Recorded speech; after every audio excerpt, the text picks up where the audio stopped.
The question is capital required for purchasing raw materials, payment of salaries, wages etcetera comes under category of. तो जो capital आपको raw materials को purchase करने के लिए let's say, या फिर सैलरीज को पे करने के लिए, या फिर वेजेस को पे करने के लिए यूज करते हो, वो आपकी कौन सी कैटेगरी में आता है, फिक्स्ड कैपिटल या वर्किंग कैपिटल। सी, अगर हम बात करते हैं आपकी बिजनेस में, क्या होता है कि आपको बिजनेस में दो टाइप्स के इन्वेस्टमेंट करने होते हैं, एक फिक्स्ड कैपिटल में और एक वर्किंग कैपिटल में। तो जब आप फिक्स एसेट्स में इन्वेस्ट करते हो जो कि आपके बिजनेस में लॉन्ग टाइम पीरियड तक रहते हैं, तो उसको हम बोलते हैं fixed capital requirement, right.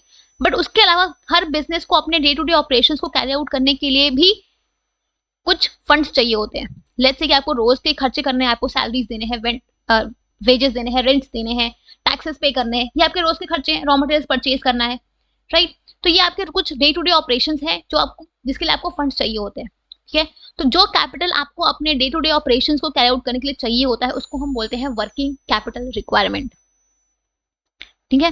Basically वही ये जो आपका वर्किंग कैपिटल है, ये आपका टोटल कैपिटल का वो पार्ट होता है जिससे आप अपने बिजनेस के करेंट एसेट्स को होल्ड करते हो, राइट। तो बेसिकली किसी भी बिजनेस को अपने डे टू डे ऑपरेशंस को कैरी आउट करने के लिए जो भी फंड्स चाहिए होते हैं, जो भी कैपिटल चाहिए होता है, उसको हम बोलते हैं वर्किंग कैपिटल रिक्वायरमेंट, ठीक है। सो यहाँ पे आपका option number 1 that is working capital requirement will be your correct answer, ठीक है।